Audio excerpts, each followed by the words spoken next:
All right.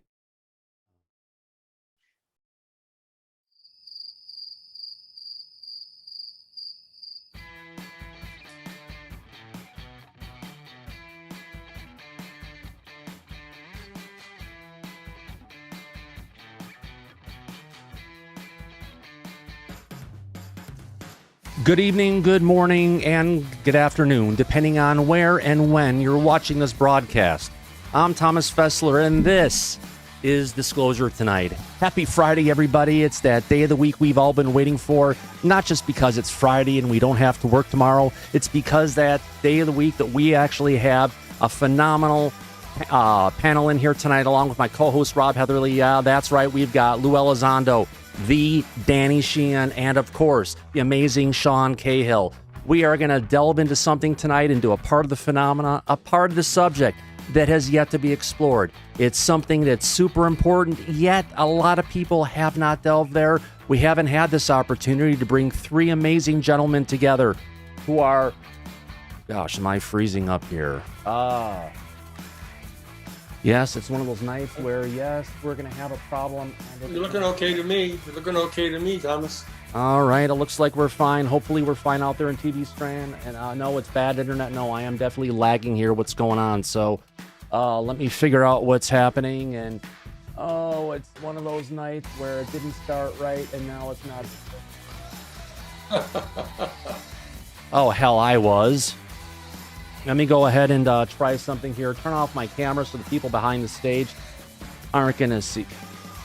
Oh, we'll figure it out here. I always do. Let's go ahead and take this here and just jump into the back. And we'll get it figured out, folks. Yes, welcome. It's one of those days. It's a broadcast coming from me, and we know sometimes when we're dealing with a phenomena, when we go live, something is bound to go wrong. Let me jump in here and turn off the camera backstage and see if that helps with the broadcast. It's not receiving enough video information to go smoothly. Unfortunately, my frame rate shows that it's doing fine. Let me go ahead and take my settings and jump into the studio. Shut that down, jump in the studio at the same time. Oh, wrong one. Maybe get in here. We'll get this figured out, I promise.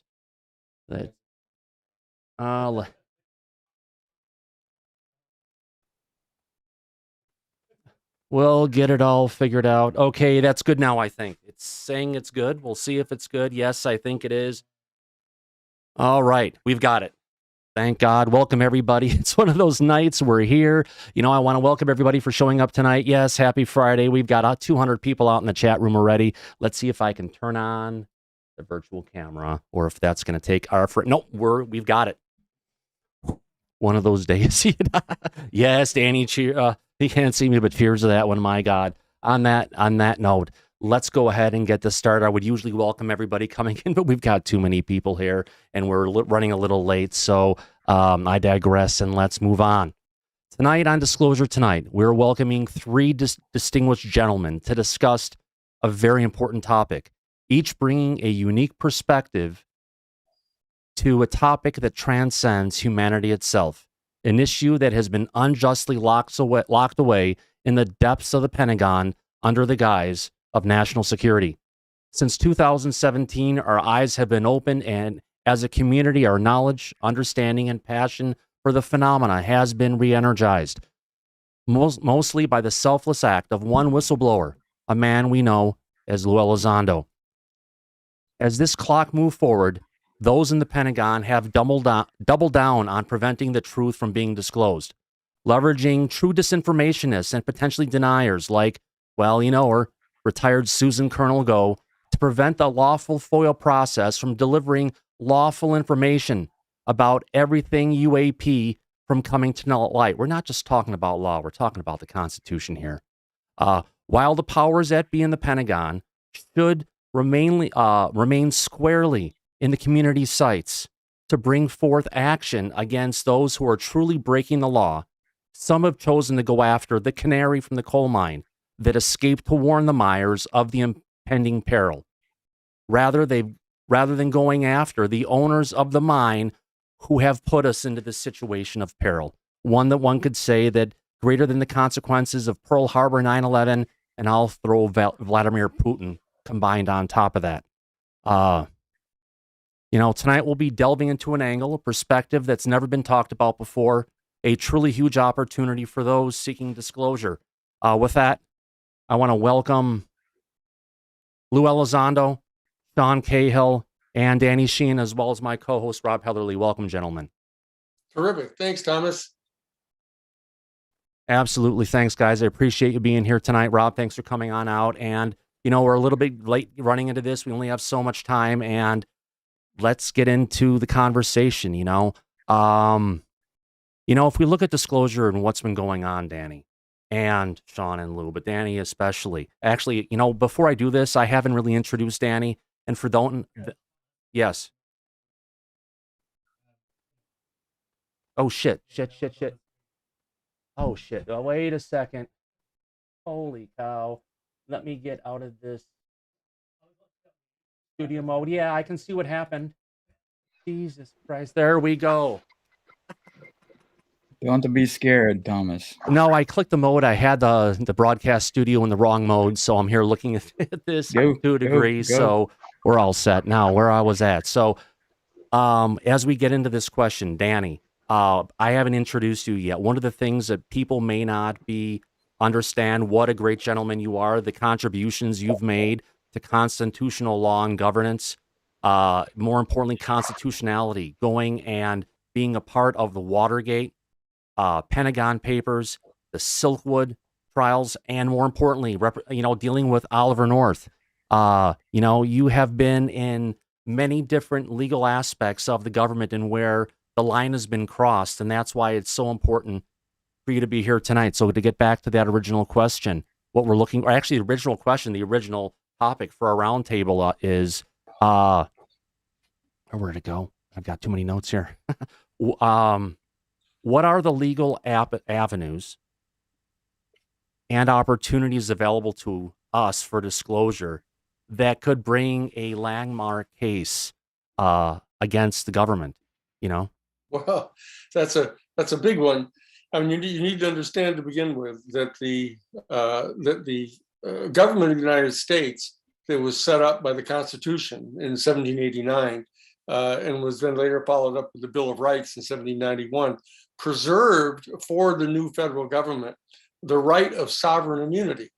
That they've insisted that the government cannot be sued itself unless the Congress passes a particular statute, which is called the Federal Tort Claims Act.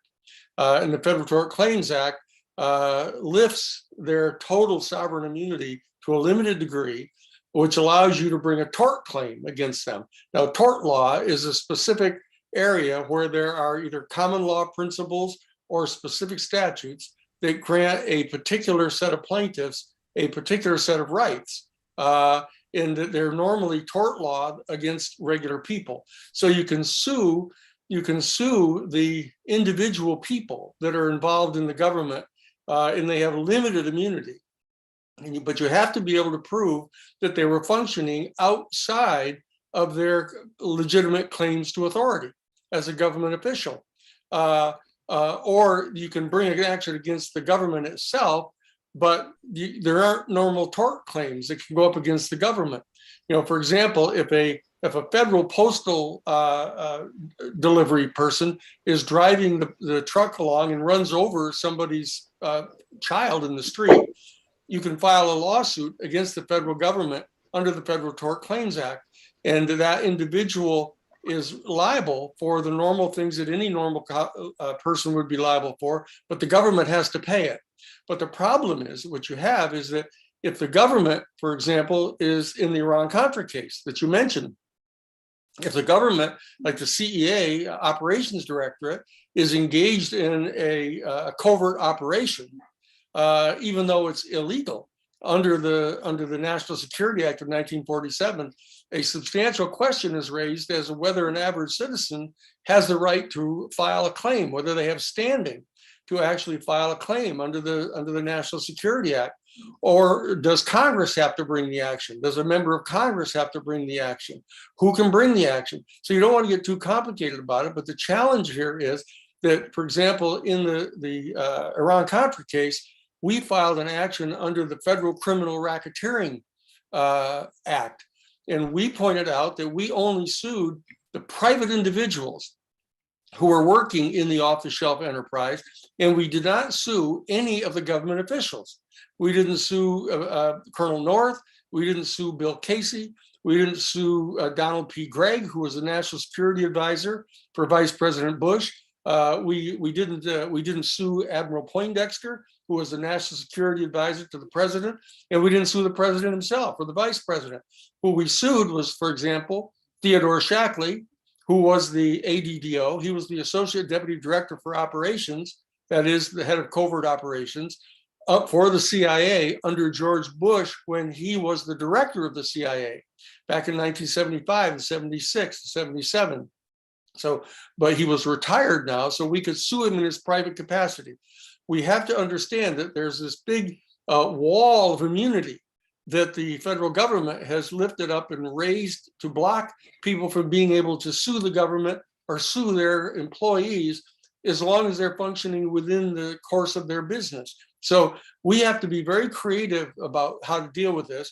We can bring, for example, a writ of mandamus. There's another federal procedure that you can bring in federal court where you ask a judicial officer, a federal district court judge, to intervene and issue a writ of mandate, commanding that a given government official undertake a specific action which they're mandated by law to undertake. The problem is that they keep on asserting that they have a certain degree of discretion in whether they're going to enforce particular laws or not. And the judicial branch grants great leeway to the executive branch to allow them the discretion to decide to what extent to enforce the law or not. So that Lou and I have obviously been having some conversations about this, and that what we're doing is we're at first, and we just discussed earlier today, what we're doing is we're understanding who our allies are. Who are our allies within the government, inside the Defense Department, inside the Justice Department, inside the Congress? You know, where are the allies who all agree with us that this activity on the part of a certain element inside the Defense Department in lying to the American public about the information they have regarding the UAP phenomenon, not only that, but taking steps to punish people who are either inside the government or even outside the government, regular citizens, who attempt to report these kind of contacts with the UFOs. What is the particular law that they're violating? And will, in fact, a court entertain a petition for the issuance of a writ of mandamus, commanding them to obey the law, commanding them to obey the Constitution? Now, there was a point in time where you could be somewhat more creative with the federal courts in saying, look, this is a violation of the right of people to know, for example. But now there are a whole series of judges who've been appointed. There are over 260 federal judges who've been appointed during the term of President Trump, who were and the second term of Barack Obama, that they were all members of the Federalist Society. And the Federalist Society is a group of lawyers and scholars who take an extraordinarily narrow view of the Constitution. And they don't believe that the judicial branch ought to be interfering to a very great extent with the discretion of the executive branch. So what we have to do now is we have to look at who the different judges are at a given point in time in a given court, and whether or not they personally will be willing to will entertain a motion for a writ of mandate. There's a new thing that we've been exploring. There's a section, I don't want to get too technical here, but Title 18, the Federal Criminal Code of the federal government, Section 3332. This is a federal statute passed by Congress that says if a group of citizens or a group of citizens crafts a complaint and sends it to the United States Attorney's Office that there's a criminal activity going on, that the United States Attorney shall present that complaint to the grand jury and allow the grand jury to review that. The problem is that you can't get a private attorney in front of a grand jury. to assist the grand jury in exploring what the nature of that complaint is. The judge will normally go directly to the U.S. attorney and say, okay, well, the U.S. attorney, even if they're ordered to hand over the complaint to the grand jury, the U.S. attorney is the one who ends up deciding what he's going to say to the grand jury and what arguments he's going to make to the grand jury. And the problem is that the U.S. attorneys are all political appointees.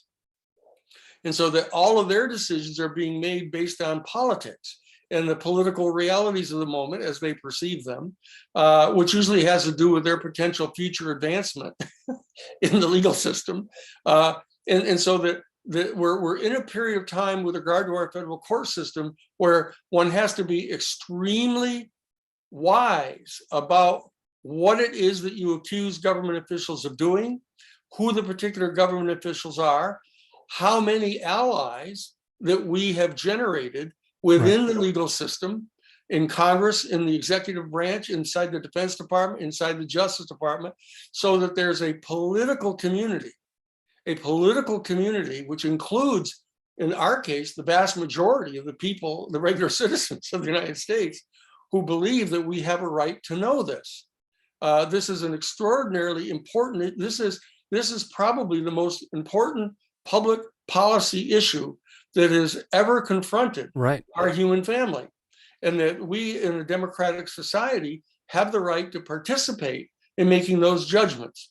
The challenge that we have here is that since 1947, and the passage of the National Security Act of 1947, a lot of the people in the intelligence community and the defense establishment believe that we're operating under the aegis of a national security state. And so that they keep tossing up in front of any kind of attempt on the part of the citizens to find something out by saying that this is national security, or it's classified, or it's secret in some way. And so the minute that they invoke that particular nomenclature, the judicial branch tends to kind of lock down and say, whoa, this is national security. And if the Justice Department or the Defense Department or some other government agency asserts that this is a national security matter, we're going to defer to their judgment. But doesn't that mean they have unfettered ability to take anything and lock up the information? Well, that's one of the challenges that's, as Lou can share with you, and Sean and others can share with you, the fact is that has been the policy and the Well. That's what happens when things get started late. Oh, let's hope I can get this turned back on again and get Danny back and everything else. Hopefully he comes back. There's Danny. Welcome back, Danny. Thanks for coming back. Give me a second to go ahead and get all this back up again. I've got a touchy machine with the sound system and something, the cards were not right. So let me go ahead and start the virtual camera so you can see everything that's going on. Let me get everybody back. Get back in on the original links. Oh, and we can see everybody. We just can't hear them yet. I can't. The audience can hear them. So let's. Can you hear me, Thomas? Okay. Yeah, we're back. Okay. Well, let me close on that point. The bottom line that Sean still Lou looks and like I a Van Gogh and a number of other people inside the intelligence community, inside the Defense Department, who realize that this is. I don't need to see Sean's face. And that it's policy decisions about all of this. We're trying to figure out what the various means are that we have, legal means that we have at our disposal to get this information communicated to the people so that the people can make policy decisions about what we should be doing about this, because this is going to be affecting our relationship potentially, depending upon what is behind this phenomenon, could be affecting our relationship for the next 10,000 years with an extraterrestrial civilization, or conceivably some civilization that exists in some other dimension, or conceivably exists in some other time zone, some temperate time zone different than ours. There's some extraordinary issues that are at play beneath this issue, and we have to figure out what they are. Now, LUE Elizondo is in a unique position, along with a very few other people in the world, that is in a position to help on this. And that's why it's so important for everyone to protect LUE, to keep him from being assaulted by all these other elements that want to keep this information silent.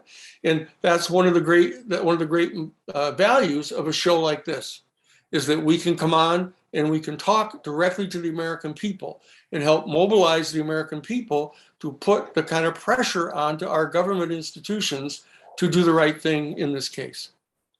So that's a long-winded sort of interruptus presentation of what the legal situation is that we face right now. Yeah, absolutely. I apologize for the crash and the interruption, what you had going on there, Danny. I mean, Danny, it's been an amazing thing you've had to say. Lou, what are your thoughts? Well, forgive me, part of it I missed, but I work with Danny enough to know the gist. Look, Danny is, again, let me remind your audience some We're key getting no landmark. sound on this. 1 second. Yes. Go ahead and talk. I've got it coming here. Hold on. Okay, can you hear me now? No, he Test will in a 1 second. 2 1 2. He should have you now. I can sing a Broadway show tune if you like. No. Is it working yet? Yes. I can hear Danny, and quite Danny well. should be Can able you- to hear. Sean, can you hear Lou? I hear Lou. I don't hear Danny. Okay, 1 second. Yeah. You don't hear Danny. Well, I hear Danny. well, everybody can hear them. So hold on. Well, I was take a thinking look more at where like, I'm at you know, here.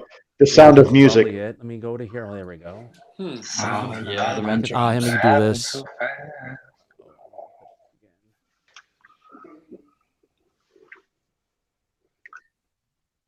I'll take you for a No, walk in a minute. you should The have. hills are alive. Hold on. Let me do this. Just keep yelling, "The hills are alive!"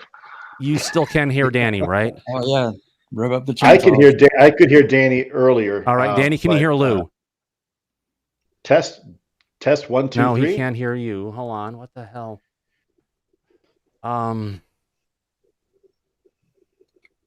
Do you want me to dial back No, in? no, and see no. if maybe that We're helps? fine. Just give me a second here. I'm Okay. just stressing here on the situation with the audio. This is the part where Lou is revealing all of the national secrets. No, so no, nobody no. can hear. Yeah, Exactly. Take it, we just missed the Take 23-minute advantage of this video. moment Damn it! Where you can say, "Look, I tried to tell everybody." Right. Right. Okay, 1 second. Oh, we got somebody. Can you hear him now? All right. Can you hear me? Yeah, got you now. I can Yes. hear you, Lou.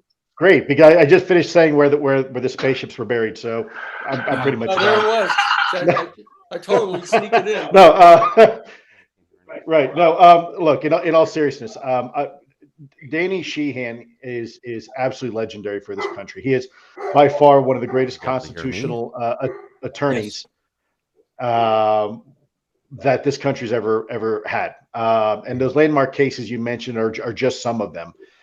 People don't realize that Danny has been part of some of America's greatest court cases in the last 100 years. And I don't say that lightly. So you said things like Watergate and Pentagon Papers and Silkwood and, Iran-Contra. That's just a few.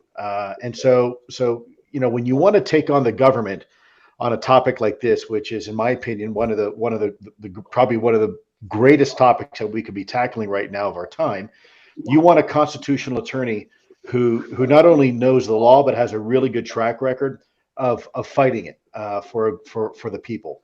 And you'll see that there's actually a book of Danny's right on my bookshelf here, and it's I don't want to plug it necessarily, but it's Danny's book, and I think people should probably read it.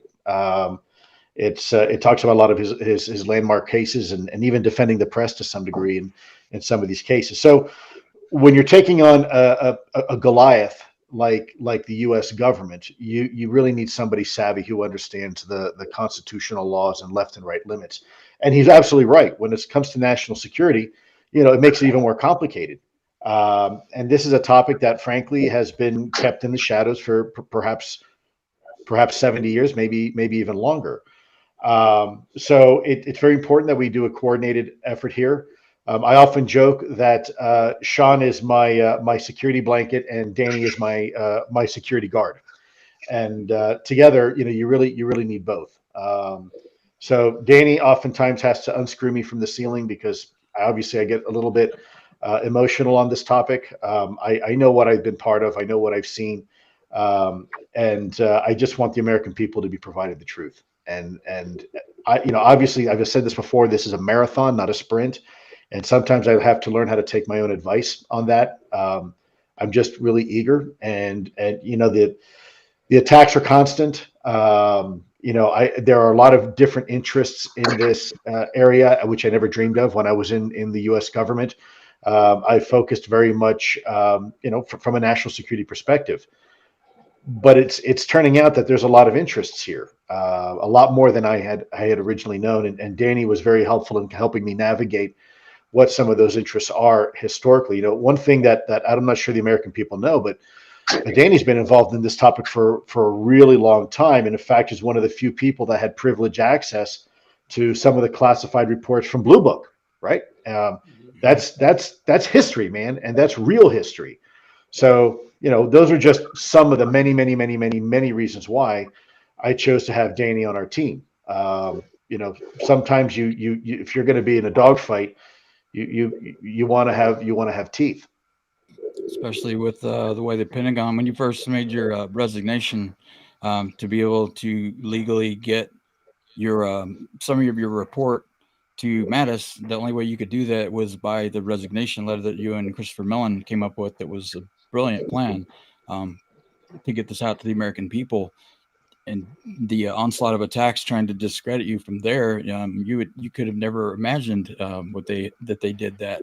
And being incredulous with the accusations. Rob, I didn't. I never had a clue that would be the case. I thought people would be happy because they're getting what they want, which is disclosure. I never thought I'd be the target of such vitriol. But I'll tell you, I'm not surprised. And Danny again and Sean have been very helpful from that perspective.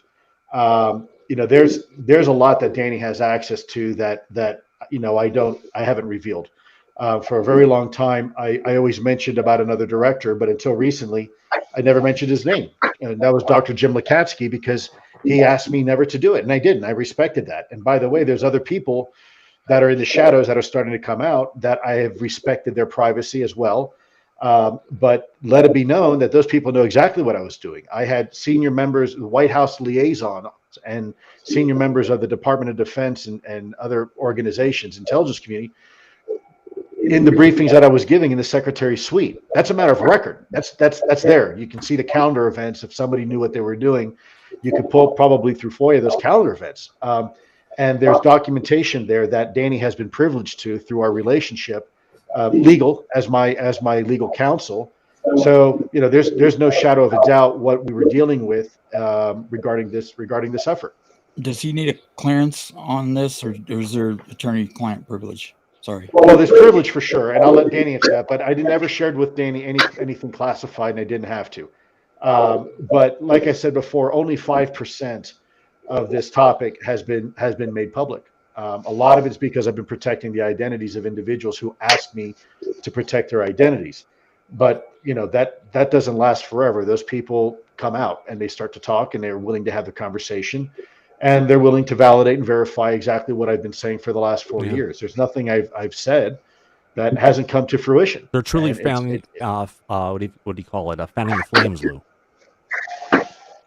They're actually trying to go ahead and take part of the stuff that you're saying, and by them coming forward and talking, it's just kind of taking that whole, if you want to call it momentum, if you want to call it towards bringing the truth out and moving it forward. Well, this is why Danny's so important, because ultimately we're having a conversation with the American people, and either rules and laws mean something or they don't. And, I'm the kind of guy that rules and laws mean something. Sean and I went to war because we believe in the Constitution. Rob went to war because we believe in the Constitution. And if the Constitution doesn't mean anything, then fine, let me know, and then I'll stop serving. But I haven't been told that. From my understanding, the Constitution still means something and applies to all of us equally. And as long as we all agree on that, then you know what? I'm going to keep fighting. I'm going to keep doing exactly what I've been doing. And some people, the oath was for life, like you. Yeah, Sean, I know you wanted to say something. Well, something Lou has showed us all is that this is not the nonsense that we were sold. As a country, we were told there's no investigation here. Nothing to see here. Look the other way, case closed. That's not true. 70 years of investigation, numerous programs under ever-changing names, under different agencies with no crosstalk across the board. And the American people have zero conclusions from those programs. They have zero understanding of what was investigated. That's ridiculous. And if that's not a violation of the Constitution, if that's not a violation of the oath of office that many people have taken over the years, I don't know what is. And the fact is what Luis has shown us is that, number one, he came out and he said, this is real. And then it took 4 years to get enough people in government and in the private sector and in various places in academia to stop long enough and listen to a few people and to look at the right data, not the data being presented as entertainment, not the data being presented as escapism or as fictionalized, speculation. Mm-hmm. Monetized speculation. Correct. Monetized speculation, because I've got my dander up a little, because recently we've seen an onslaught of support in the community. But as we start looking closer at some of that support, some of these grassroots efforts are just rebranded monetization of somebody who had a different thing going on.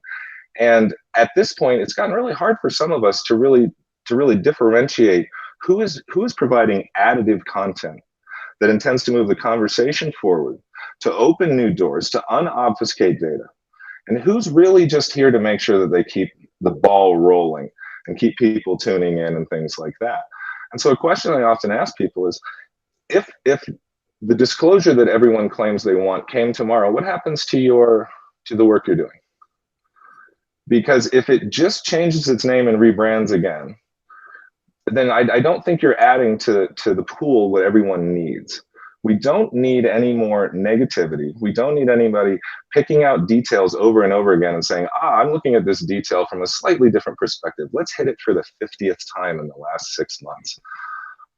So pardon me for getting my hackles up, but we have a lot of hard work to do.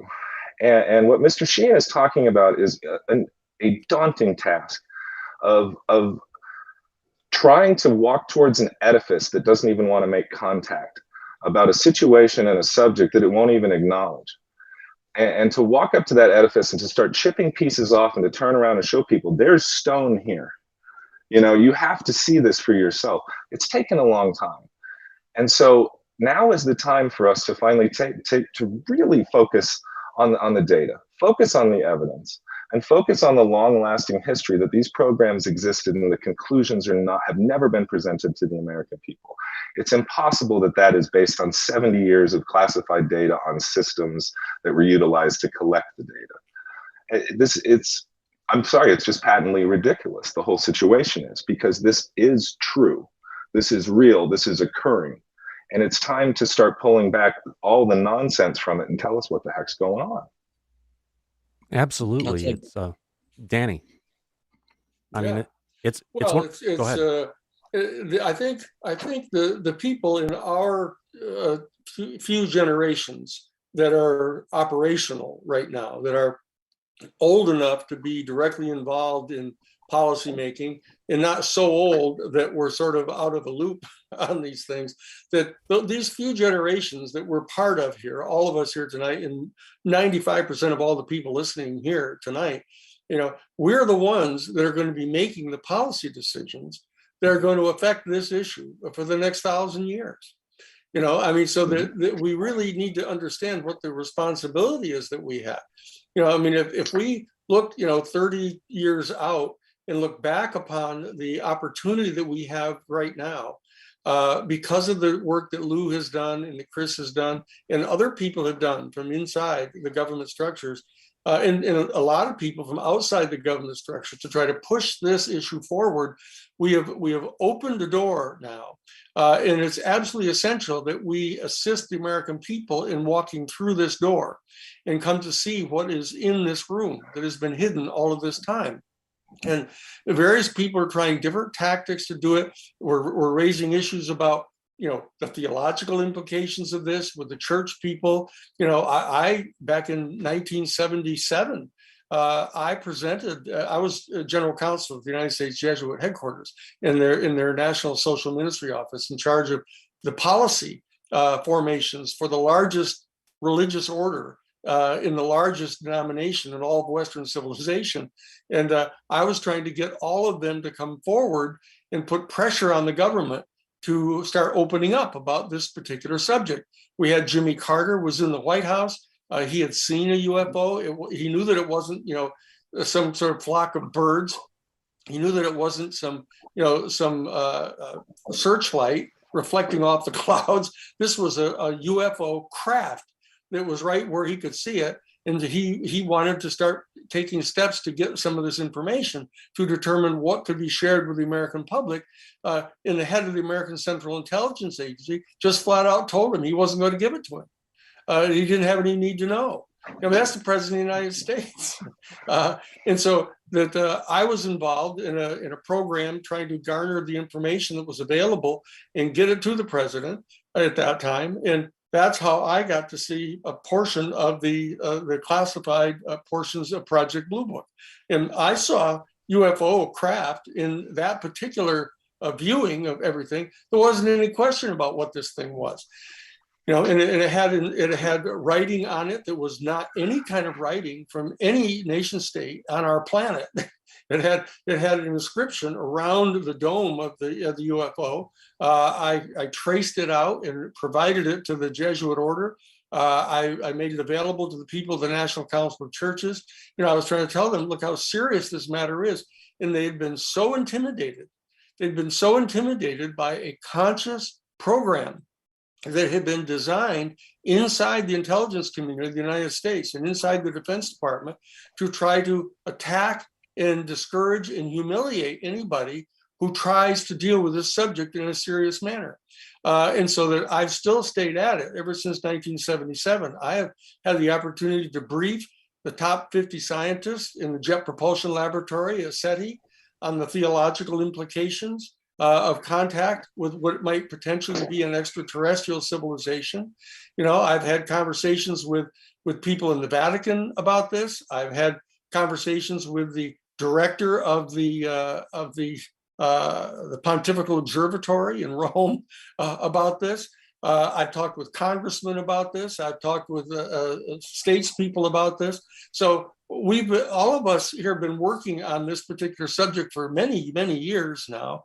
And we have a unique opportunity that's been presented to us by LUE Elizondo and Chris Mellon and some of the other people that have been working on this to try to break this loose. Right. So we need to capitalize on this unique moment that we have to continue this pressure. Now, quickly on that, not allow the intimidation, not allow these scavengers, these kind of paparazzi that are flocking around the people that are trying to do something here and attacking them and criticizing them and trying to check their resume and see if they can get their grades from high school.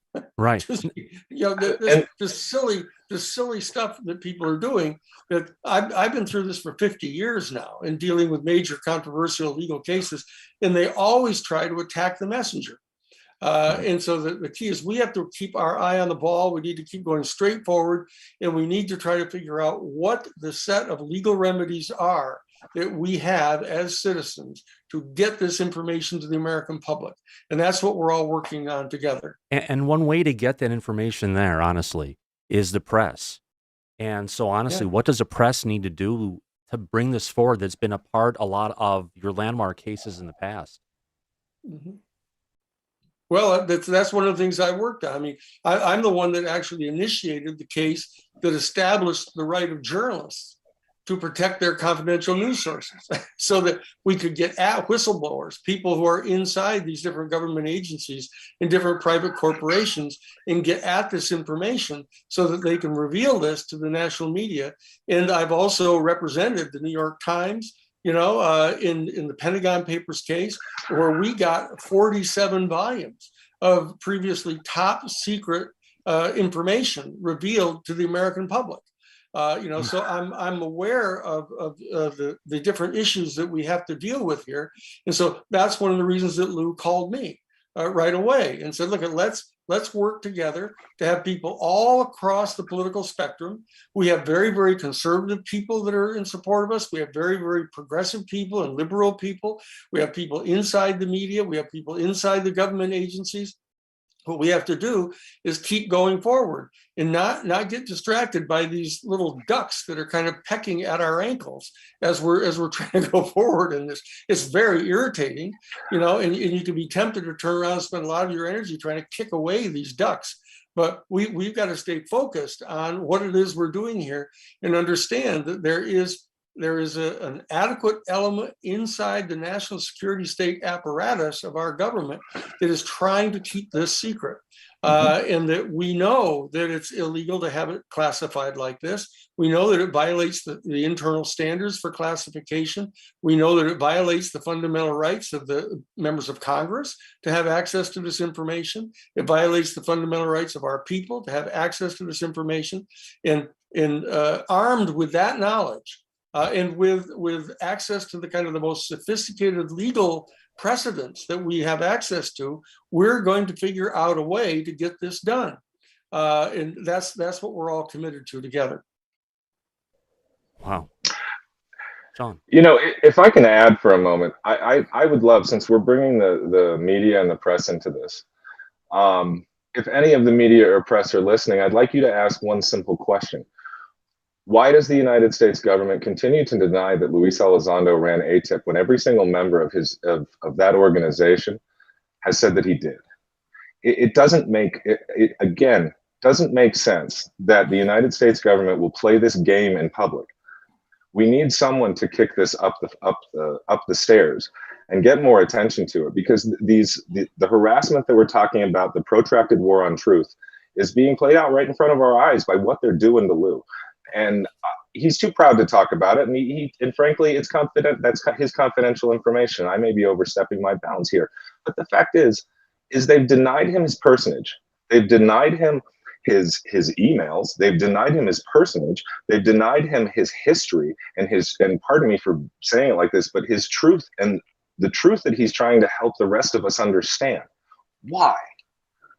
Why attack a man when all of the evidence is piled up behind him, saying that he's done this in good faith and doing it for all of us and doesn't want anything in return? Why is he being attacked? And why is he being attacked from inside the United States government by people who know exactly what his position was?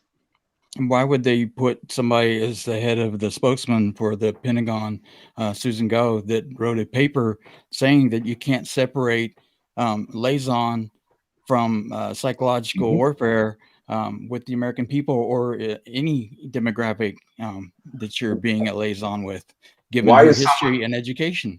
Why is someone who specializes in psychological warfare the chief interlocutor for the Department of Defense? Lou, you might have some insight on that. Wow. Well, let's see. Look, anybody who knows me, I'm not a guy that looks for mercy or pity. I'm true to my word. I won't throw anybody or expose anybody just to save my own ass. I'm not that guy. Never have been, never will be. You go to war with a code of ethic, and you live and potentially die by those principles. And so, I've been true to my word. I think we are at a moment where it is going to be increasingly difficult to continue to lie to the American people. Look, the Department of Defense early on actually did the right thing. When I came out, they actually said, yes, ATIP was real. It was about UFOs. Lou ran it. Let's move on, right? And then some internal forces inside the department who didn't like me very much because, frankly, I refused to read them on for very specific reasons. I'm not going to say why right now, but those reasons will be clear at some point in the future. And they took offense to it. And so the moment that Mattis left, they changed their tune. Isn't that funny? The moment that Jim Mattis leaves, all of a sudden now the chickens get to run the hen house and begin changing the story, right? And by the way, they flip-flop about 3 or 4 different times. That doesn't look good for the department. And it's painful for me to watch, not just because I happen to be the victim of it, but because that was my beloved department. And that is the beloved department for many people who took an oath. and consider that, you know, really their purpose in life. And I know it was for me for many years.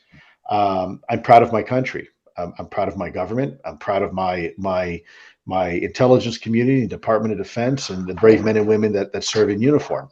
But I'm not proud of the bureaucracy, and I'm definitely not proud of the self-preservation political bullshit that is in there right now. And this is why I'm being vocal. And you know, for me, the sad part is when this all finally comes down. In the end, they're going to have to reconcile this, and it's not going to look good. And a lot of this could have been avoided, and we could have saved a lot of time and effort and energy just doing the right thing. You know, there's been moments in our history where our government hasn't been forthcoming to the American people, and you know, there may be an excuse for it in times of war, or if there is some sort of issue that could potentially risk the lives of every American citizen, but that's not the case here. And I take great exception to the fact that some people are using the organization and this, if you will, administrative terrorism against not only me, but more importantly, my colleagues. There are people right now in the government, right now, that are supporting us in this effort, that are being persecuted by the institutions within the U.S. government.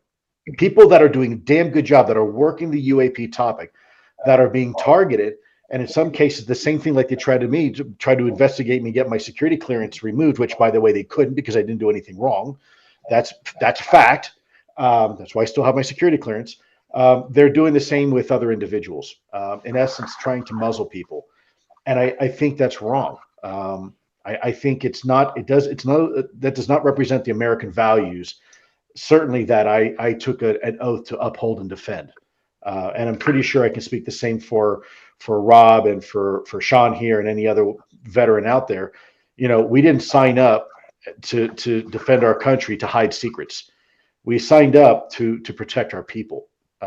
And you know, sometimes you have to be honest with the people. Ultimately, at the end of the day, the government is held accountable to the people, not the other way around. And I'll tell you this: anybody who's forgotten that, you need to get the hell out of office.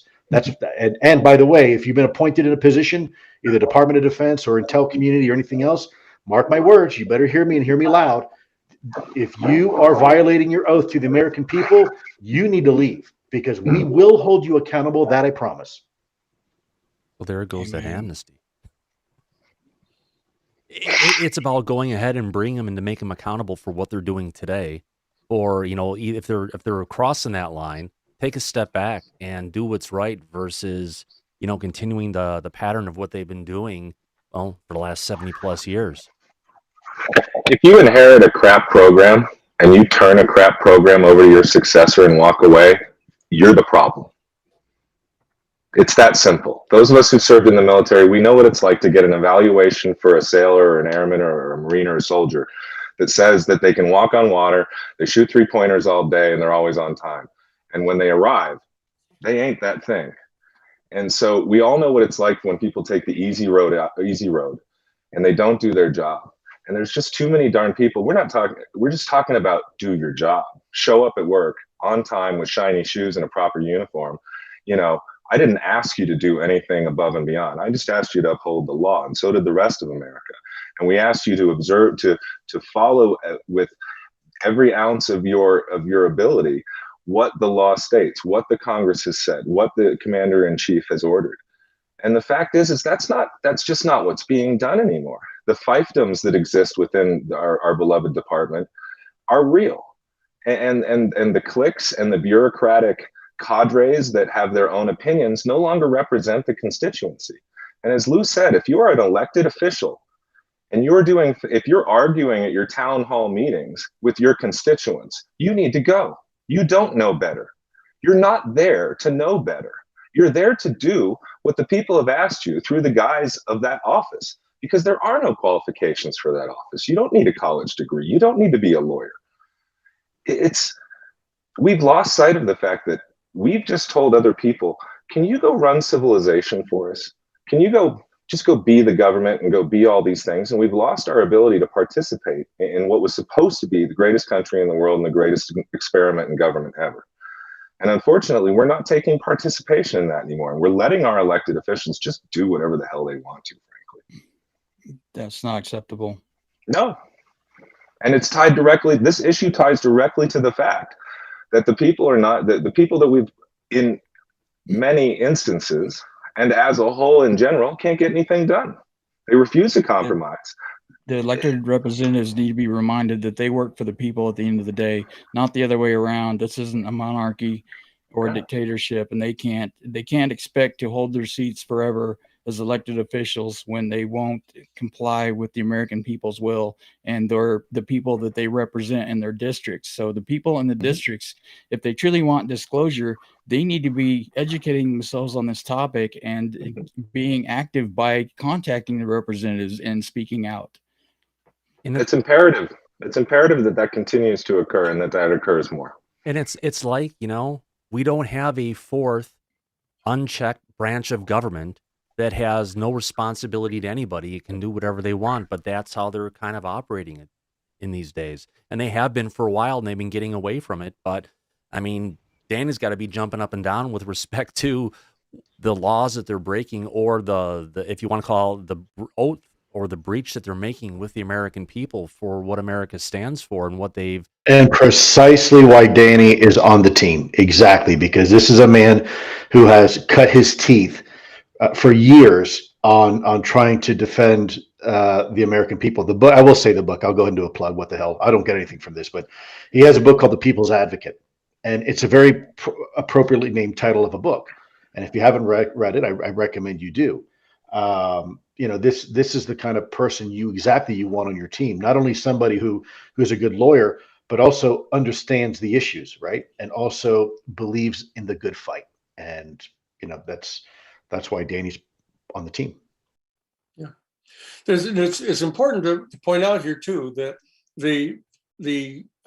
you have to figure out what the really strategic problem is that needs to get solved. You don't want to get distracted focusing upon a mere symptom of what the problem is. And I've had this conversation with an awful lot of people over a lot of different things. You know, that there's a desire on the part of average citizens and people who, especially people who've worked in the military, that they tend to start suspecting that that the real problem here is some sort of bureaucratic initiative or in bureaucratic momentum inside a bureaucracy, et cetera. The fact of the matter is there is a very major problem in our country that the powerful corporations that are in charge of the defense industry and private security people that have gotten now in charge of the security of the country, that the owners of these corporations are people who, not coincidentally, end up being the richest people in the whole world. And they believe that they have the right to determine what's getting ready to happen with the country. And what we're dealing with here, we're dealing with a secret, which is going to be so important when you understand the full implications of it, that it's going to determine the entire future of our human family.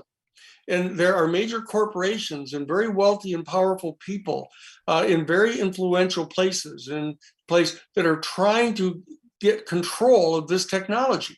And they want to use it for their own purposes. And they want to use it for their own wealth. They want to use it to increase the military superiority of just one nation state over another nation state. You know, and that what we really need to understand is that there's a power that manifests itself on our planet that is almost certainly knowledgeable about this information. And there are general officers and admirals and ranking military officials and intelligence officials who are just told to shut up and leave the subject alone. Don't go near this subject. Stay away from this subject. This is above your pay grade. This is above your rank. You know, and you say, wait a second. You know, the president of the United States comes to the head of the Central Intelligence Agency and says, I want to have this information.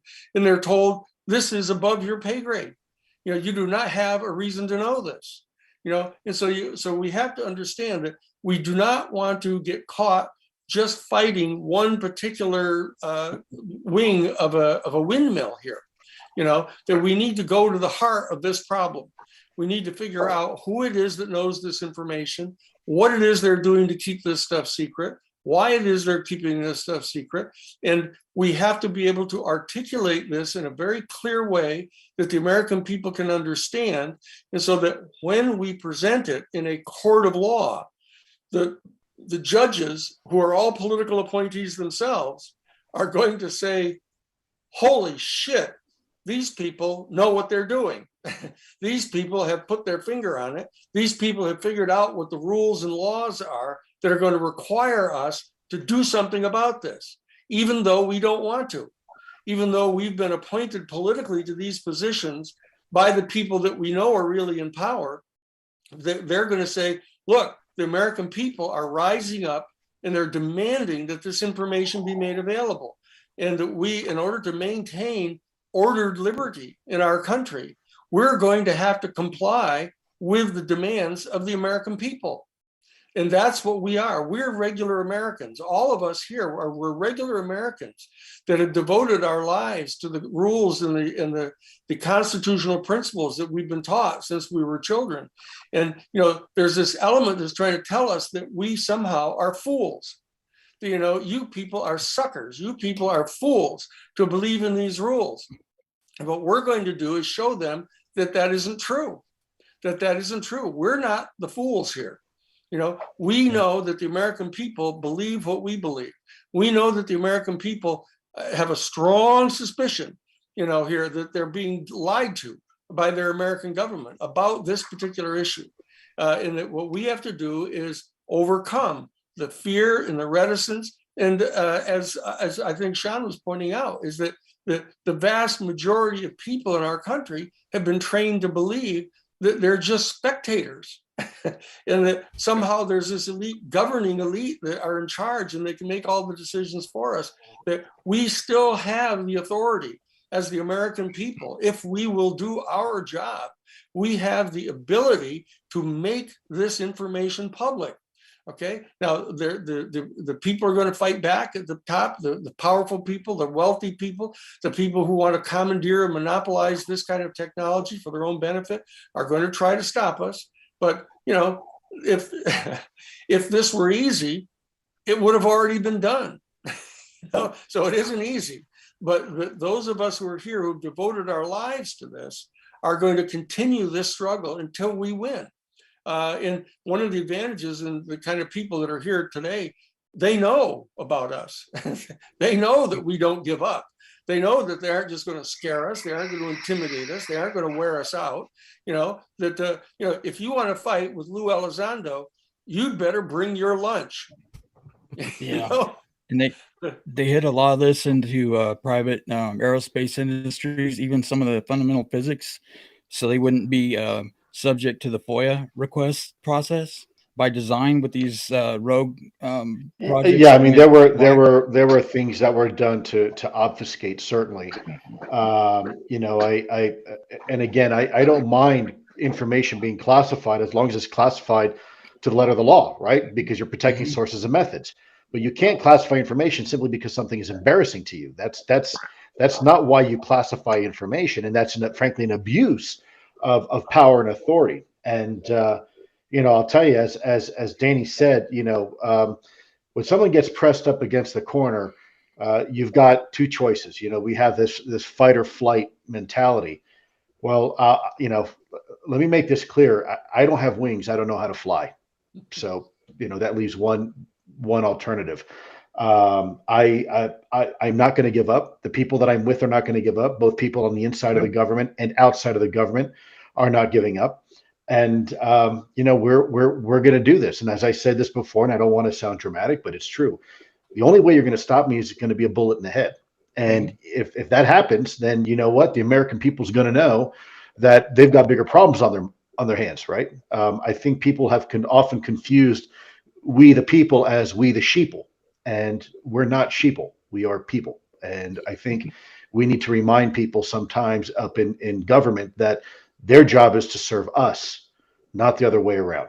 That's my position. And sometimes they find out when they think they've cut the head off the snake, it's like Medusa, it's going to manifold 10 times over in its place. So, yeah, that would be an ill-advised move on anybody's part, whether literally or philosophically, either way. Yeah. Sean. Sorry, I was just putting my earphone back in. Oh, What are that's your okay. thoughts on that, Sean? Oh, sorry, I didn't hear. Oh, go.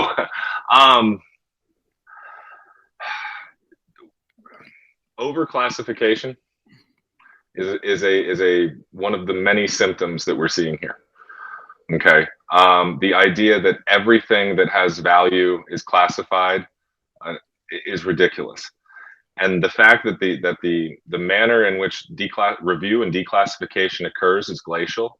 I'm sorry, I'm overusing the word ridiculous last night, but frankly, the more that I bite into this stuff, the more I feel like it's a rubber biscuit. This isn't real.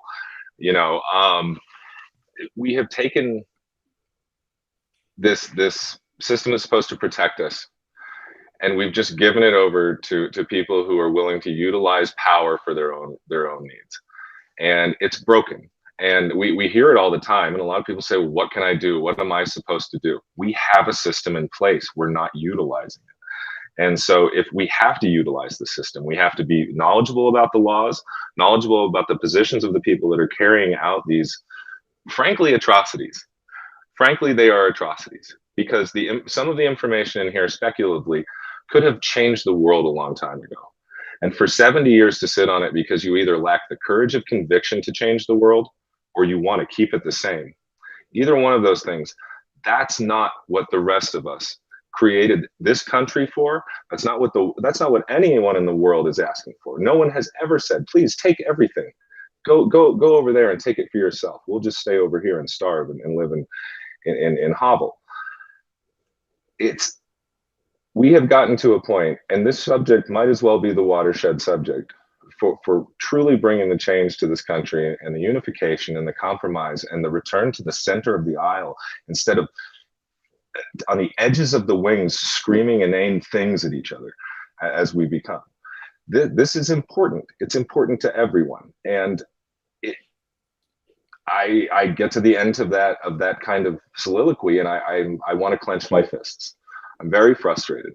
A lot of people are very frustrated because we can't make the headway that we need to unless the people participate.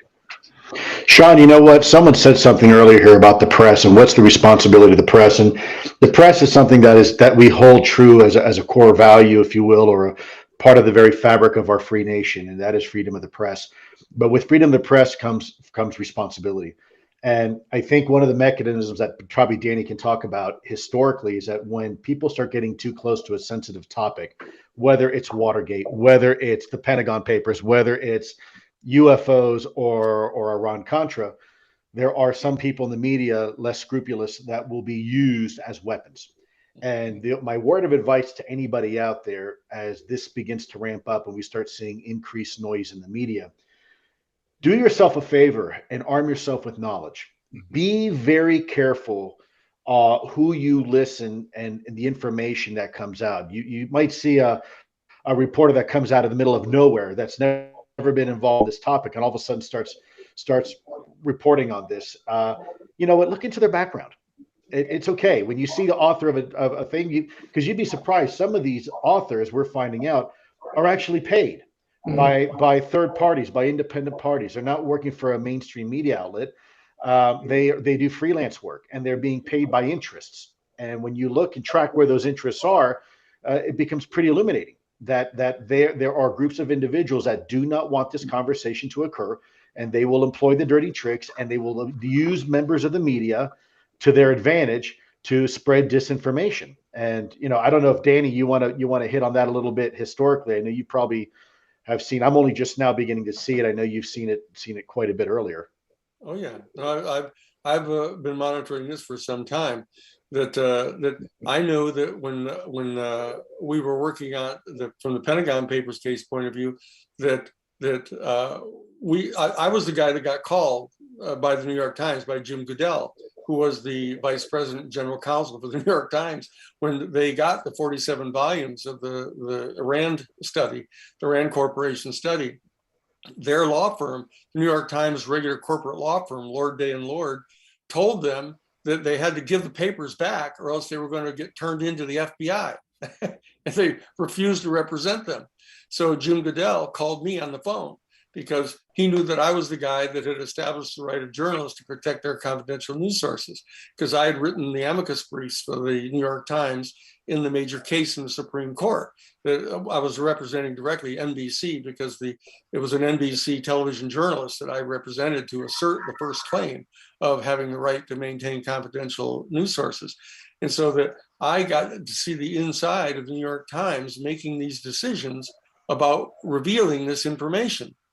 And what they didn't know is that the Nixon administration, Justice Department under John Mitchell had basically selected going to the U.S. Attorney's Office in the Southern District of New York in bringing the case before Judge Murray Gerfine. Judge Murray Gerfine had only been on the bench for like 3 months.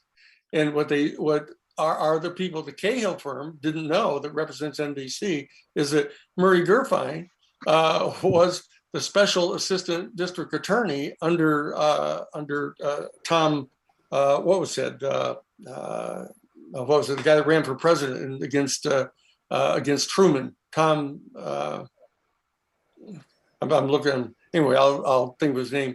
But anyway, this guy is the guy that was sent by the district attorney of New York up to negotiate with Lucky Luciano, who was convicted, setting up a Great Meadow prison up in northern New York, to go and have the mafia be of assistance to the Fifth Army when we came into Salerno in Anzio, to be their guides, to guide them up through the Italian peninsula. They struck a deal between the United States and the mafia to protect our troops going through. And they figured that, well, that's in national security interest. What had happened, though, is they had wedded themselves to the mafia. And that they started, these are just some facts that people need to know, is that at the end of World War II, they were directly involved in moving opium from Southeast Asia through Cuba under Batista. And they had a guy by the name of Paul Helliwell, who was he was a total employee of the Central Intelligence Agency. This guy had dental coverage from the CIA, and he was smuggling heroin into the United States. And they were using the money that was being generated by the sale of heroin, a portion of the profits, to purchase weapons, which they were then smuggling to give to the Kuomintang in China to oppose Mao Zedong. Now, what that does is it freaks out everybody. Everybody has something to be offended about in that, and especially the people who think that something ought to be done legitimately to protect the people in China against an authoritarian government coming into power. And so we're inclined to say, well, if they had to smuggle weapons to these people secretly because they couldn't get the Congress of the United States to support that, well, then better for them. But then you find out they're using money from the sale of heroin in the United States. And so what it does is it causes all of the rules, all of the ethical principles, all the difference between right and wrong, all the difference between truth and lying to go a glimmering. And what we have to do, those of us who believe what we were taught, all the way from high school into other schools, about the Constitution of the United States and about the value of truth, about the value of caring for other people, that we have to demonstrate that we continue to believe in those values, no matter how many people violate them, and no matter how high up the people go that violate these things. If we're going to reestablish the fundamental principles and values of our country and provide this beacon to the whole world, people have to believe these things. People have to fight for these things. Average people have to get up off the couch, put down the clicker, and stop watching, HBO adventure movies, instead of participating as American citizens. This is probably the most important single issue facing the human family today. It's our job, those of us who've spent a lot of time knowing about this, to share the information with the people, mobilize the people, raise the consciousness of the people, and build the allies. Build the allies throughout the government structures, throughout the media, throughout the citizens organizations and the private clubs and the churches and the faith communities to take a stand that we cannot allow the future of our human family to be jeopardized with our relationship with this entire new and mysterious truth. We've got to get to the bottom of what's really going on, and who is it that are behind these who is it that are behind these UFOs and the UAPs? Who are piloting these things? What is the intelligence behind them? We have to find this out. And that, we need to know this in order to make the right policy decisions as a democratic society.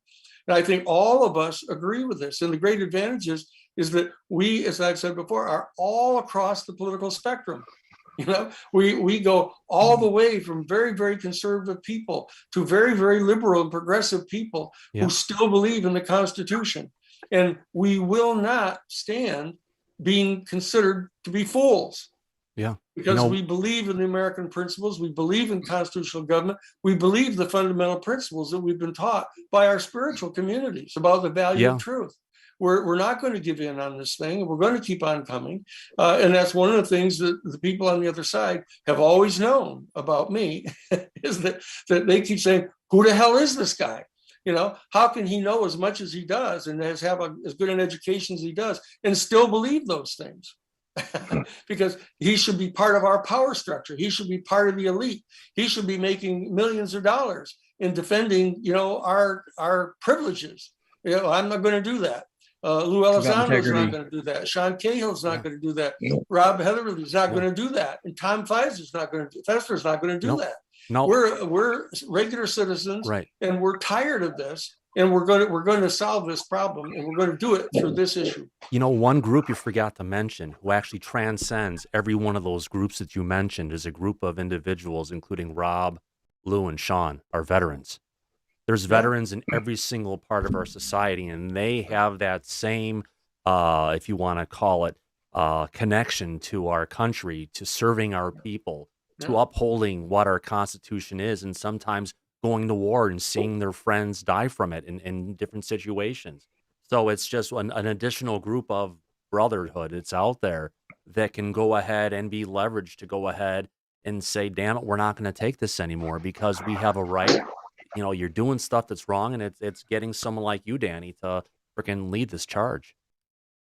And you know what? I'll add to that. Shoulder to shoulder. Two people.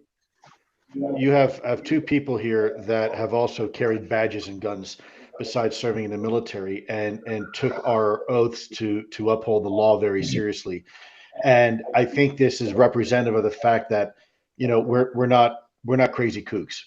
If I was allowed to violate my oath to keep an oath, I would. And if I could share with you what I knew and what I've seen in the program, I would. I cannot violate my non-disclosure agreement, and I will not provide classified information in an unauthorized manner. But what I will do is I will fight for the truth. And I know enough about what my promise was to this country, and Sean will tell you the same thing. Sometimes, to be a patriot, you have to do things that don't seem very patriotic at the time. But that's the situation we find ourselves in. And Danny's very helpful to make sure we don't stray off the reservation. Of course, from a legal perspective, we want to do everything correctly. There is a right way and a wrong way to do things. In fact, there's 100 ways to do things wrong and usually a few ways to do things right. And so we've built this coalition between people like Christopher Mellon, as you see here with Sean and Skyfort and Danny and a bunch of others. We are really making a difference. Look, there's now law for the first time in the history of our country. That didn't just happen by coincidence, right? There's law. And what does it talk about? It talks about, to what's near and dear to some of you, right, is biological effects, right? That's huge. Working with our foreign allies and friends, whole of government approach, bringing in the civilian organizations. This has never happened before. We now have strategies being put on the street for a whole of government approach on how we're going to tackle this problem. We have almost on a daily basis men and women in uniform coming forward and reporting on these things. it's working, it's happening. And by the way, woe unto he that in the end here turns out to be on the wrong side of history, because as we continue to gain more and more awareness and more momentum, those forces that have been trying to silence this topic for decades are becoming increasingly in the minority. And we may be reaching a point here of critical mass that there's going to be far fewer of them than there are of us. That's right. Absolutely. It's an amazing time to say the least. And it's almost, you have to look and say, what are the next steps on us getting there? John, any thoughts? Well, as Lou said, we laws have been passed. Offices are being assembled. Programs are being created. There is a apparatus that has now taken this over. Where is that going to go to? Well, we as the people need to keep an eye on that apparatus. We need to watch how this unfolds, and we need to make sure that it matches the legislation that was passed. We need to make sure that the other entities that come in at the 11th hour or suddenly get a grappling hook in this, that these entities have the right interests of the American people and the rest of the world at the core of their values. What are we going to do if we find aspects of this that are trying to rebury it? What are we going to do if we find aspects of this that are trying to obfuscate it further? We have to be ready for that. We have to be ready for a slog. This isn't we're not in the indoctrination phase of the game anymore. It's time to start thinking about boss fights and to start making real serious progress, even past the passing of the NDAA, even past the legislation that we hope to see in the future. We've gotten the message to a great many people. Now that message needs to supersede the entertainment that this subject has been in the past. And I mean no offense to the people who've done their best to try to educate people on a subject that in general the world didn't take seriously. But we need those same venues. And I won't mention any of them. We can pick any of the favorite television shows we have or people who talk about this subject. And all the nonsense has to go away. All the silly alienification and UFO iconography and all of the other things that have no basis as far as we've been reported to in truth yet. Let's just get rid of them for now. Let's look at the data. Let's take this incredibly seriously. And that's not to say not to have a sense of humor. A sense of humor has its place. But the people that are trying to stop us, they don't bring their sense of humor to work. They're not coming to work thinking this is funny. They want to see us fail. For 70 years, every effort before this now has failed. And I'll come right out and say it. As Mr. Sheehan said earlier, if this was easy, it would have been done already. And part of what we've done behind the scenes is really try to take a look at how everyone else got where they did before. Who achieved what? Who said what? Who took what route? And try to find not their failures to blame them and to shame them and to make ourselves look good, but to say, hey, we noticed you didn't see that pothole in the road. We're going to try to see our potholes ahead of time. And we're going to try to get ahead of them and film so we can keep on sailing smoothly. And it's worked fairly well. We try to stay humble. We try to stay on task. And I still have my oath from as a master at arms hanging in my garage at home. And that oath begins with, I seek no favor through my position. People need to stop seeking favors through their position. And they need to stop asking for a handout and something special for information that's owned by everyone. So this comes down to accountability for me. The next steps are very important that we maintain accountability. And frankly, I don't believe in doxing and I don't believe in attacks on individuals, but those who are guilty need to be shamed and blamed for what they've done. And the people that are not willing to come to the table and to do the hard work and want to hang out in the background and just be chaotic shit starters, they need to be pointed out too. And because the time has come that the entertainment aspect of ufology is over. This is real world shit. So stop screwing around. Or if it is going to be entertainment, be upfront and say this is for entertainment purposes only. This isn't scientific. This isn't the truth. This isn't something we're trying to bring you in. If you're going to give someone a Disneyland fake Star Wars weekend to come and see some fabulous things flying around in the sky, then you need to sell it as entertainment, not participation in something that's rooted in science and technology. Amen. don't advance it as being real when it's not. But I think the biggest part of the problem I've seen from coming into this over a year ago now in earnest was that 75 years the government, parts of the government have ran a disinformation campaign to discredit anybody that actually was advancing the truth of the phenomena, as they'll call it.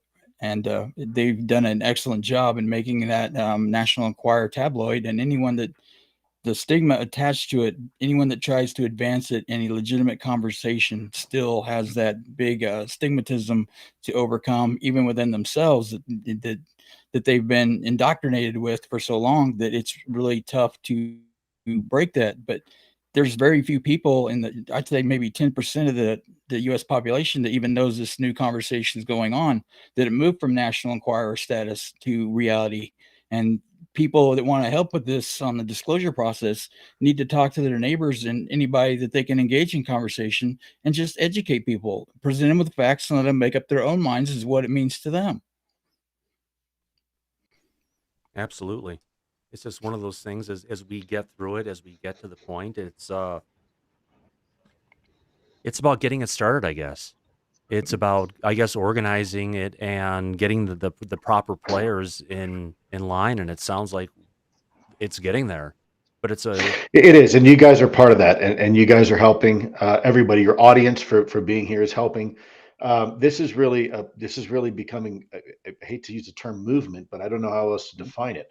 I think people are beginning to awaken to the reality that you're right. We haven't been forthcoming with the American people for some time on this topic.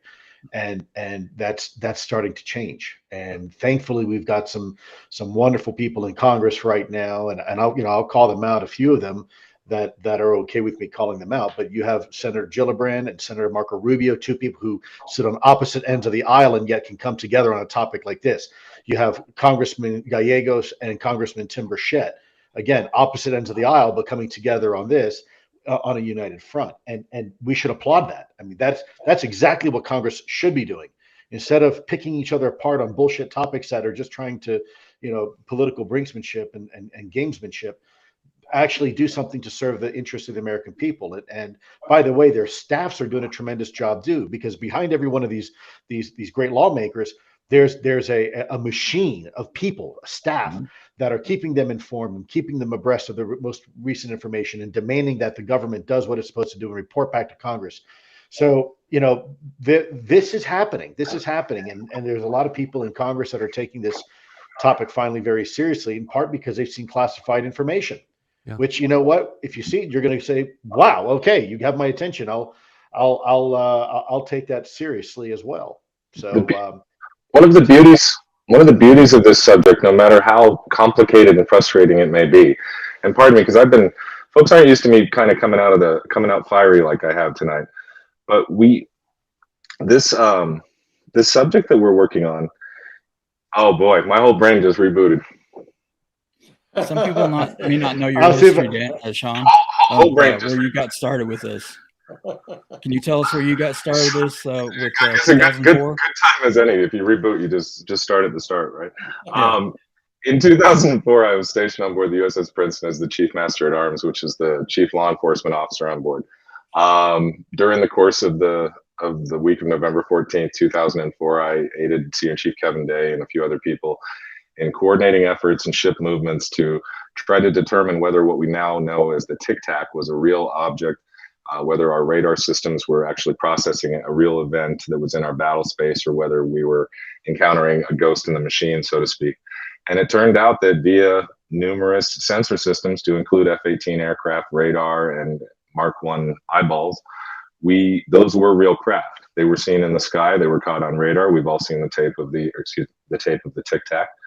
And that's kind of where I stepped off for a great deal of time. I just was part of that event. I've talked in a lot of places about how it affected me and what I've seen and things, but a period of time passed before LUE Elizondo had the courage to come out and tell us who he was and what he had been working on, and that he was trying to start a conversation that we had never had before.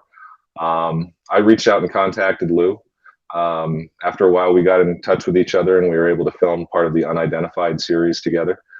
We spent a great deal of time, a couple of weeks down in Mexico, working an investigation down there around Guadalupe Island and Ensenada, that you'll see represented on the show. But it was shortly after I met Lou that I was reticent to trust him at first, as a lot of people have been. We see people come out of government. We don't know where they came from. We want to know who they are. We want to know more about them before we trust them completely with something that's new to us. But I was an investigator by trade for 20 years. I was a criminal investigator. I was an interrogator. I was an anti-terrorism specialist. And so in the intervening time between reaching out to Lou and meeting him, which was about 9 months, I did my best. I did my due diligence to investigate him as well. And so when I was standing in front of him that day, I knew who I was talking to. And I said, hey, if you're not full of it, if you're really going to work on this subject, if you really mean to take this to the end of the road and figure out what this is, I said, I'll put my boots back on for you. I have no intention of ever, frankly, working again. I was gonna paint and play guitar and enjoy my retirement. But this is worth it. Every aspect of this is worth it. And so I told Lou a few years back, I said, for whatever it's worth, I'll put my boots back on for you. And he and I are both here 3 years later, not enriched by this subject, not looking to be enriched by this subject, doing it on a shoestring, doing it with our own money in a lot of cases, and donations here and there and some help from friends. But it's not what people think it is, man. This is being held together by a few individuals who have literally just decided, I'm going to open the phone book and I'm going to start making some calls, and I'm going to be a professional, and I'm going to get the attention of people, and I'm going to be graceful and pragmatic when I speak to them. And so that's been the arc for me. It's I have very little patience for folks who don't think they can get things done anymore, because I know that just how far you can go if you're willing to do what the steps are to get there. A lot of the things we need to accomplish are a linear process. And if we do the work needed, the results will be achieved. And so that's how I got there. You can see that I look at things a certain way. I have a strategic way of trying to look at things, but I also try to bring in the heart.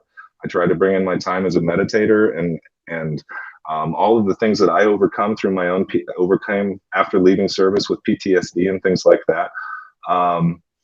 We have to calm down and work on things in a more intelligent manner. But we have to keep our heart in those decisions, because I think that's the thing that we've been talking about all night tonight, frankly, is that the people that we have elected or positioned or placed as leaders, or that we have accepted as our leaders, don't have their hearts in the game for the rest of us. They're not showing that to us. They're not showing us a community attitude. They're showing us fractionalized tribalism. And the fact is UAP studies is not a Republican or Democrat study. This is something that transcends absolutely both aisles. And if anyone tries to lay their claws in it for their own little fiefdom, we have to stop them. This cannot be politicized, but it can be an avenue for us to start depoliticizing other aspects of our policy, our community, our society, and the way that we operate, because we have decided that everything has a team logo, and it can't be shared with the other teams. And that's how when there's yearly salaries or yearly dollar amounts of $500K that they're pulling in, yes. And that's not where you and Lou are even close to for anything. And it's like it's at a freaking loss for you guys for what's going on. Man, if brother, if you only knew how Sean came to visit me, there's some pictures floating around where I was literally, my poor wife had living in a trailer. In under an airplane hangar in the middle of a field, and I'm not kidding. We were physically sick because of the living conditions. I've been in combat situations, living in tents that were better than that, but I won't go there. Gents, we have about 8 minutes left, and we have Danny Sheehan here. I want to be very cognizant of his time. He's really the guy that I think the last 8 minutes you and your audience are going to want to spend with him, only because Danny he's kind of a legend, Sean and I, as much as we like to think maybe we are, we're really not. It's Danny Sheehan's really the legend here. I'm so, if you want to call it, pleased and thankful for Danny and Lou and Sean for spending so much time that we've had going on here already today, because usually you're in for a short amount of time. This is just something, we had a little bit of audio hiccup and a crash, but beyond that, it's been an amazing conversation, especially you know, coming from Danny, because Danny, you're going to be, you know, you've got two great guys who are standing there with you. But truly, when it's the person who's walking up to, you know, to the courts to go ahead and fight this, you're the man on point on this, and Well, it's going to be walking up to the courts. It's going to be walking up to the Congress. It's going to be walking up to the different executive branch. Lou and I and others have been walking up to the Inspector General's office, you know, talking to the men who are there, men who spent their lives in the military, who realize that there's something terribly wrong here, but they're fearful because, you know, they're men under authority, and they know that this has been considered above their rank to deal with. And so there's this entire encouragement, literally encouraging people, filling them with courage to be able to step forward and actually fulfill their oaths of office. And if necessary, be a whistleblower. This is a great opportunity for all of us to restore the American character. You know, it really is. We find ourselves in this extraordinarily weird situation. We have, you know, Vladimir Putin, you know, invading the Ukraine. We find, you know, on the other hand, we found the Vice President Dick Cheney and his people violating an agreement that George Bush Sr. had entered into with Putin, entered into with Gorbachev, that if he released all of the republics from the Soviet Union and allowed them to be free republics, that the United States government would never try to recruit them into NATO. All of that is true. This is a complex kind of situation. And that is all the guys have said. We're not here to twist anybody's tail. We're not here to put anybody in jail. We're not here to shame anybody. What we're saying is, look, the time has arrived now in a period of history. You know, we're facing massive negative impacts on our climate. We're facing massive, you know, threats, military threats in Europe. It's time for the American people and the people who believe in the fundamental principles of the Constitution to gird our loins and to come forward as a citizenry to reclaim control over our own government, to reclaim control over our own Constitution, and to utilize this issue and, among others, to reacquaint the American citizens with their responsibilities, to run an experiment that's only 240 years old. I mean, this is in the passage of time. This is a very new experiment that's going on, and it isn't absolutely predestined to succeed. So we've got to be able to assert ourselves here, and this is a unique moment. I've told this story that Lou and I were talking about this a few weeks ago when we were sitting talking with one of the other people about this, and people are puzzled. They keep asking this question that, oh, if the people who are the beings that are behind this UAP phenomenon, you know, if they were really good, wouldn't they be helping us? And others say, well, if they were really bad, wouldn't they be trying to overthrow us? And so these are two different options, or maybe they're just like us. You know, there are good things about them and bad things about them. And why is it they're not stepping in? Why do they let something happen like it's happening in the Ukraine right now? Why do they let millions of people starve to death? Why do they let us inflict global climate change on our own global systems?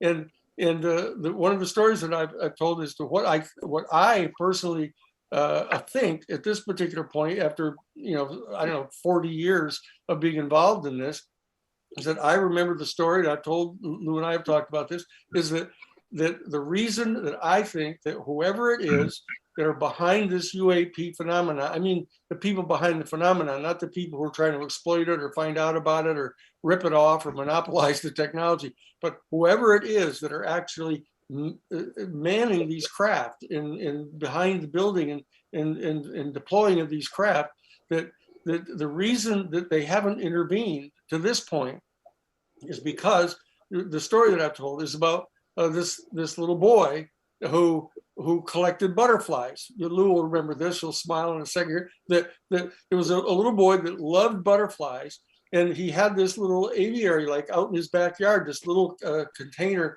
where all the butterflies that he had found were living in there. And he was looking to find a perfect sample of a monarch butterfly. And he finally found a cocoon of a little monarch butterfly, and he brought it home and he put it in a little box with cotton in it, put it under a light to keep it nice and warm, and watched it go through its process. And as the cocoon metamorphized into a butterfly, it got to the point where the butterfly had developed and was breaking out of the cocoon and was pushing and shoving with its wings to break out of the cocoon. And he watched it and watched it. And finally, the monarch butterfly had broken free, all except for one particular silver strand of thread, that was still holding him into the cocoon. And he was struggling and struggling and struggling and pushing his wings against this last silken thread. And the little boy started feeling so sorry for him that he finally got a little pair of scissors and he snipped that little thread, silver thread, and the butterfly came free. And it was an absolutely perfect specimen of a butterfly, except that it could never fly. Because as it turns out, it was the struggle against that last silken thread.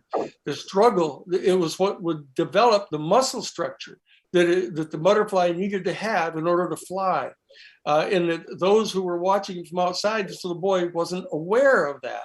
And so what's happening here is what we're encountering right now, what Lou is encountering, what Sean is encountering, what all of us are encountering is the struggle of our human family against perhaps what might be that last silken thread that can enable us to come together, to work together, to give reality to these fundamental values of human values and individual liberty and the things that undergird our Constitution, that we can spread this information around the world in a peaceful and supportive way so that we can actually merit moving out into outer space.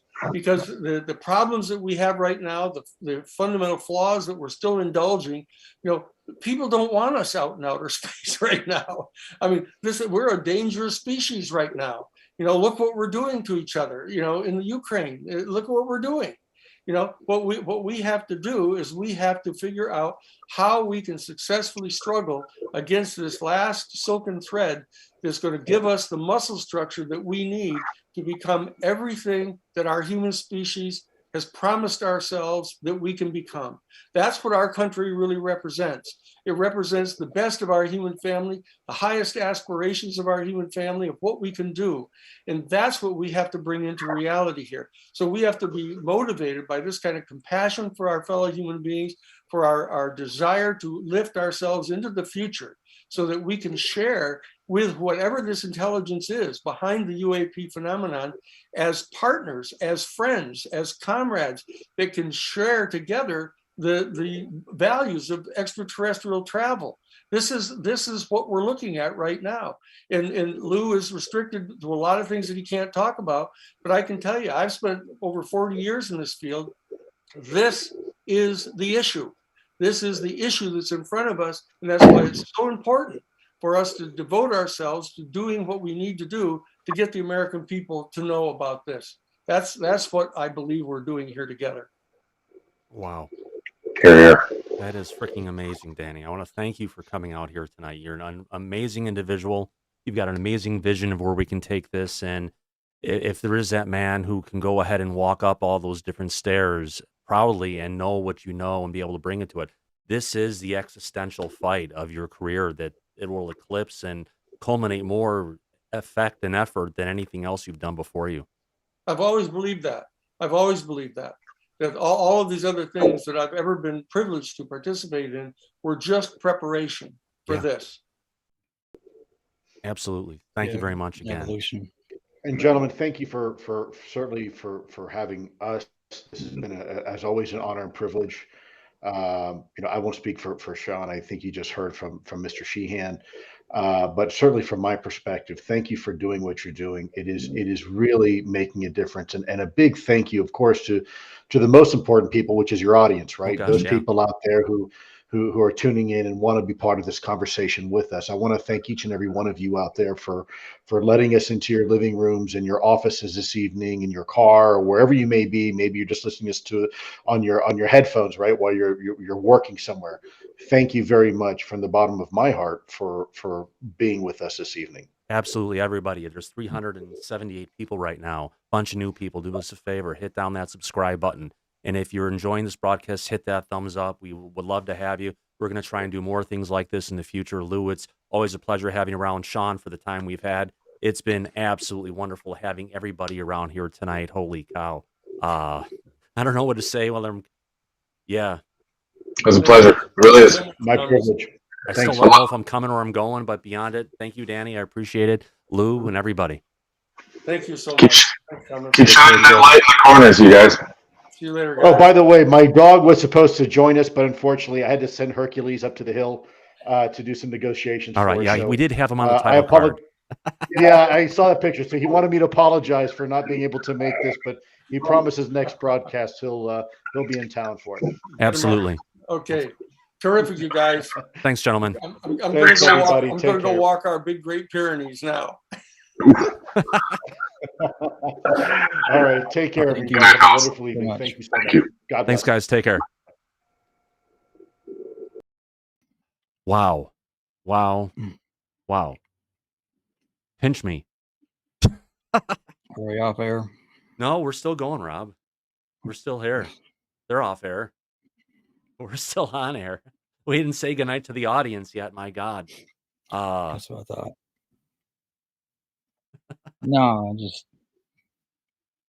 No, just catching up with the audience. It's been one heck of a great show. My God. Happy Friday. This is the kind of Friday we want to have more of in the future. And not the crashing, but it goes with the territory.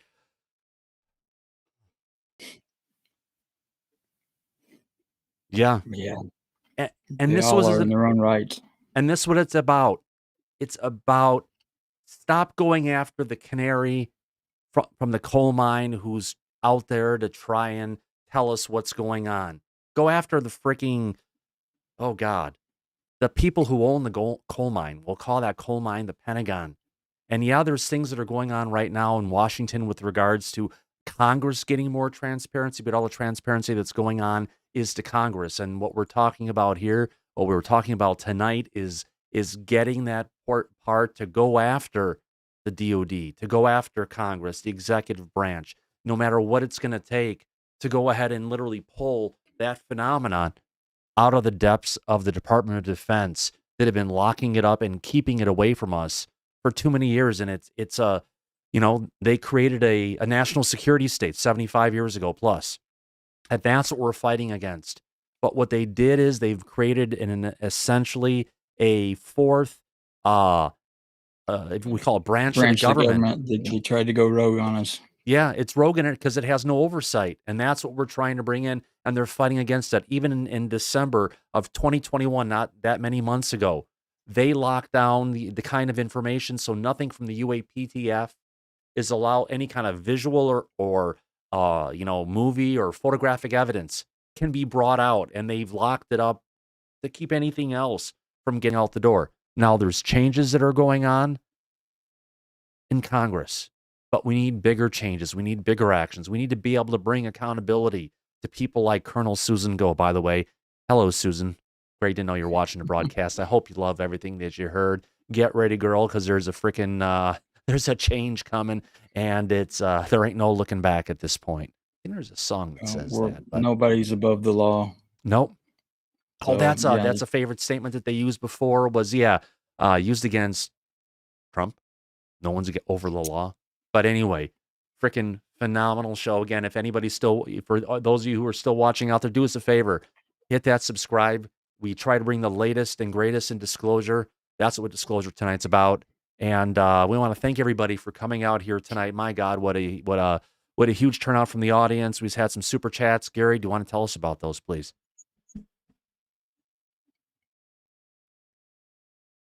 Oh, I can bring up a list if you want.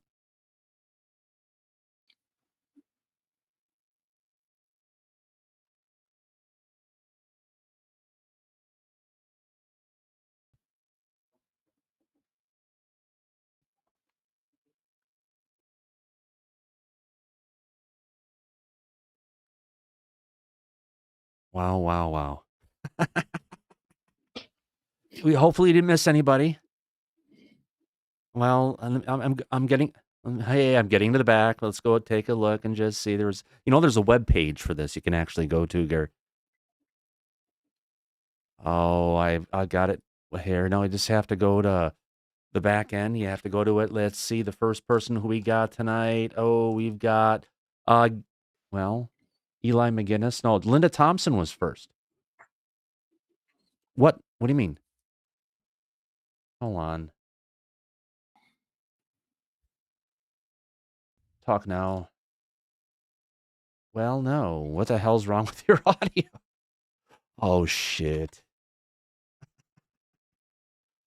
Oh, Gary.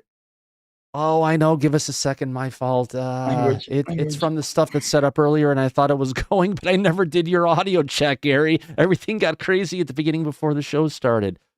Oh, shit. Let me get this here. Language, Thomas. Oh, I know. Give me a second. Make sure your camera's off for a second there, Gary.